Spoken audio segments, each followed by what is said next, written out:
የትዝታ ክፋት እውነት ለመናገር በጣም ያሳዝናል።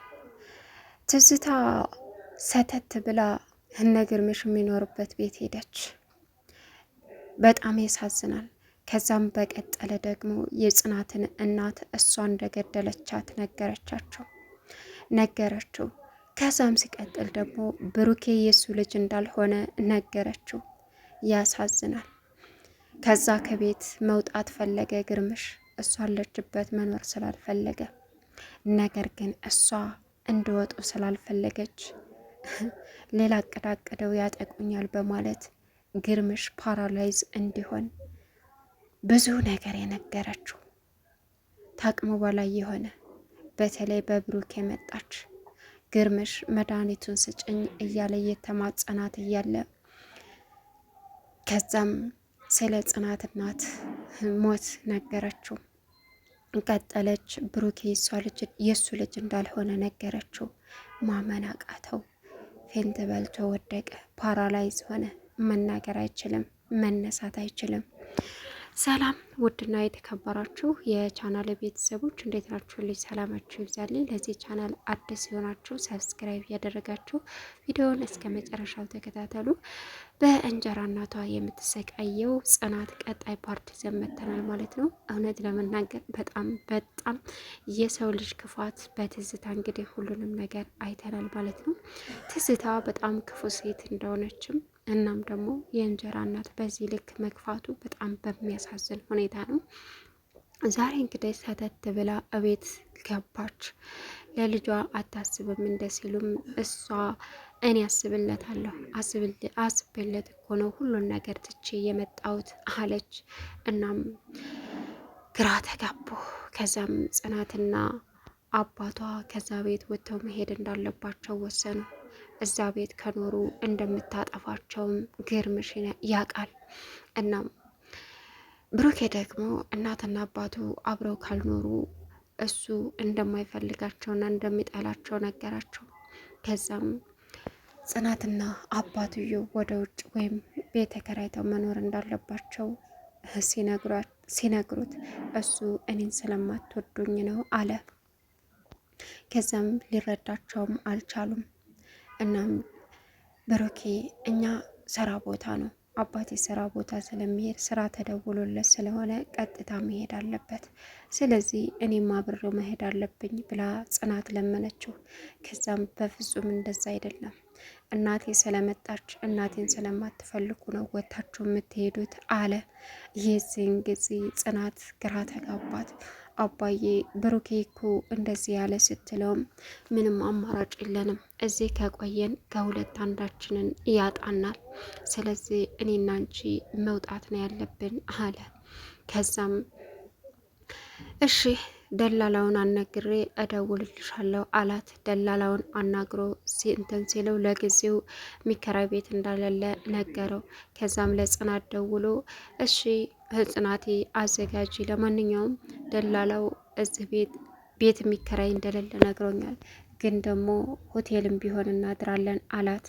ግን እኮ አባቴ አለች። ከዛ በፊት ግን ብሩኬ እናት ጽናትና አባቱ ወጥተው እንደሚሄዱ ሲነገረው ትምህርት ቤት አልሄድም ብሎ እምቢ አለ። ጽናትም ያ ናሆም ተስፋዬን አገናኘሻለሁ ያላት ናሆም ተሾመን አገናኝሻለሁ ያላት ልጅ ራሱ ናሆም ነው። እሱ ደውሎላት ወጥታ ነበረ። ጭራሽ ሰፈር መምጣት ቻልክ አለችው። ግን ከዛ በፊት ሲገናኙ እየተከታተላን ነበር ፍቅሩ፣ አንቺን ከመከታተል ጊዜ ከማባከን ውጭ ከዚህ ውጭ ሌላ ነገር የለሽም አለ። ልጁ ደግሞ ቤቢሻ ነው የምትለው ጽናት። ከጽናት ፍቅር ይዞታል፣ ግን ትዝታን ከርቶ ጉድ የሚሰራት ይመስለኛል። እናም ቤቢሻ በቃ ጓደኛ እንሆን አላት። ከዛም ነን እኮ አለችው። አይ ከዚህም በላይ እውነተኛ ጓደኛ እንድንሆን እፈልጋለሁ አላት። እሺ አለችው። ከዛም እጇ ላይ ሳር አንስቶ ፈረመ ማለት አለችው። ከዚህ በኋላ ጓደኝነትሽን ብትከጂ ፍርድ ቤት ሄጄ ነው ምከስሽ በፊርማሽ አላት። በጣም ሳቀች። ከዛም ስሟት ተለያዩ። እሷም እሺ በቃ ብላ ወደ ቤት መጣች። ከዛም ደግሞ መልሳ ልትወጣ ስትል ትዝታ ስትመጣ ትጨፍራለች። ከዛም ጭፈራውን አቆመችና ገረማት። ከዛም ሲቀጥል ፍቅሩ ደግሞ መጣ። ፍቅሩና ትዝታ እየተሳሳሙ ነበረ። ጽናት ምንድን ነው እሷስ አንደውኑ ከሰውነት ተራ ወጥታለች፣ ያንተስ አለችው። ከዛ አፍሽን አትክፈሺ አርፈሽ ተቀመጪ አለቻት። ጽናት ተናደደችና ወደ ክላሷ ገባች። ከዛም ብሩኬን አገኘችው። ቀጠለችና ወጣች። ወጥታ አባቷ ጋር ያየችው ነገር ስለ ማመን ስላቃታት ስለከበዳት አባቷ ጋር ሄደች። ምነው ልጄ አላት። ራሴን አሞኛል አባዬ፣ ምን ማድረግ እንዳለብን አንችልም አለችው። ከዚህ ውጭ ምንም አማራጭ የለም፣ ከዛ ቤት መውጣት አለብን፣ እሷ ጋር በፍጹም ማደር አልችልም አለ። ትዝታ ቁርስ እየሰራች ምግብ እያዘጋጀች ሳሎን እነሱን ለማቃጠል ታመጣለች። እነሱ ደግሞ ትገለናለች ብለው ስለፈሩ አይበሉላትም። ከዛም ጥሩ ድራማ ተይዟል እዚህ ቤት ትላለች። ከዛም ግርምሽ ከዛ ቤት መውጣት እንዳለበት ወሰነ። ያንን ከወሰኑ በኋላ ጽናት ወደ ቤት መጣች። ከዛም ትንሽ እንደቆየች ልብሳችንን አዘጋጅ ብሏት ነበር። እንግዲህ ቤቢሻ ደወለላት። እበር ድረስ መጥቶ ወጣች። ጭራሽ እኔን ሳታስፈቅድ እበር መምጣት ጀመርክ አለችው። አዎ ምን ላድርግ ናፈቅሽኝ እኮ አላት። ከዛም ቢዚ ሆኛለሁ እሺ አሁን ወደ ሌላ ቦታ እንሄድ ሲላትም መሄድ አልችልም፣ ዛሬ በጣም ስራ ነኝ፣ ማስተካከላቸው ነገሮች አሉ፣ ባይሆን ነገ ቃል እገባለሁ እደውላለሁ አለችው። በቃ ይቅርታ ሳላስፈቅደች ስለመጣሁኝ አላት። አረ ችግር የለውም አለችው። ደግሞ እንደዚህ ስጠፋ ፈላጊ እንዳለኝም አረጋገጥኩ አለች። ምን ነው ከዚህ በፊት ፈላጊ የለኝም አልሽ አላት። እንደዛ ማለት ሳይሆን ያው አጋጣሚውን ለፈተና መሆኑ ነው አለችው። ከዛም ተሳክቶልሻል አለ። እና ናፍቀሽኛል ትንሽ አንቆይም አላት። አልችልም በላውን ሄድ አለችው። እሺ ብሎ ስሟት ሄደ። ተመልሳ ስትመጣ ብሩክ ትምህርት ቤት አልሄድም ብሎ አልጋ ላይ ተኝቶ ያለቅሳል። ከዛም ምንድን ነው ብሩክ ትምህርት ቤት አልሄድ እያለ ነው እምትዩም በዩና በቃ ይሄድበት አለቻት። ጽናት ገብታ ብሩክን ወደ ትምህርት ቤት ሂድ ልትለው ስትል ውጭልኝ፣ አይናችሁን ማየት አልፈልግም፣ ለምን አልሄዳችሁም? ስለዚህ አልፈልግም አላት። ብትለምነውም ካልወጣሽ እኔ እወጣለሁ ሲላትም እኔ እወጣለሁ ብላ ወጣች። ፍቅሩ ደግሞ እንግዲህ እየተከታተለ ነው። ትዝታ እያቀርሻለሽውን ነገር እየነገርሽኝ አይደለም፣ ምን አቀደሽ ነው አላት። ከዛም እሷ ደግሞ እኔ ምንም እያቀድኩኝ የደበቅኩት ነገር የለም፣ ግን ሰርፕራይዝ ላደርግ ነው አለችው። እዚህ ቤት እንደገባች ሲላትም ሁሉንም ነገር ነገረችው። ከዛም መጠንቀቅ አለብሽ ጽናትን ተጠንቀቂያ ሲላትም ምን ልታመጣ ከዚህ በኋላ ሁሉም ነገር በእጅ ነው አለችው። ከዛም ግርምሽ ጋር ሄደች። ትዝታ ግርምሽ እዛ ቁጭ ብሎ ተክዞ ነበረ። መጀመሪያ ግን ከግርምሽ ጋር ከፍቅሩ ጋር ተገናኘ። ትዝታ እዛም ሜዳ ከዚህ ቤት ሊወጡ ነው አለችው። እና ቢወጡስ አላት። ከዚህ ቤት ወጡ ማለት አይገባህም፣ ነገሮች ተበላሹ፣ በዛ ላይ ደግሞ ከጀርባ የሆነው ያጠቁኛል፣ ስለዚህ የሚሰማኝ ስሜት ከባድ ነው፣ ከዚህ ቤት ከወጡ በጣም ችግር አለ አለችው። እና ስረሻታ አትይዣቸው፣ ሲቀጥል ግርምሽ ባለበት ሆኖ ፊርማውን ማስፈረም ነው አለቀ አላት። በፍጹም ያማል እንዴ? እንደዛ አይሆንም። ከዚህ ቤት ከወጡ ሌላ ነገር ማድረግ እድል ይኖራቸዋል። ስለዚህ እማየውን ነገር አታውራኝ፣ ሳይወጡ በፊት ቀድሜ የሆነ ነገር ማድረግ አለብኝ አለችው። ምን ልታረጊ ነው አላት። እሱን አብረን እናየዋለን አለች። ግርምሽ ቆጭ ብሎ እዛ ተክዞ እያለ ምን ነው ተከዝክ ብላ ዘው ብላ ገባች። ውጭልኝ አንቺ ሴትዮ ምን ፈለግሽ አላት።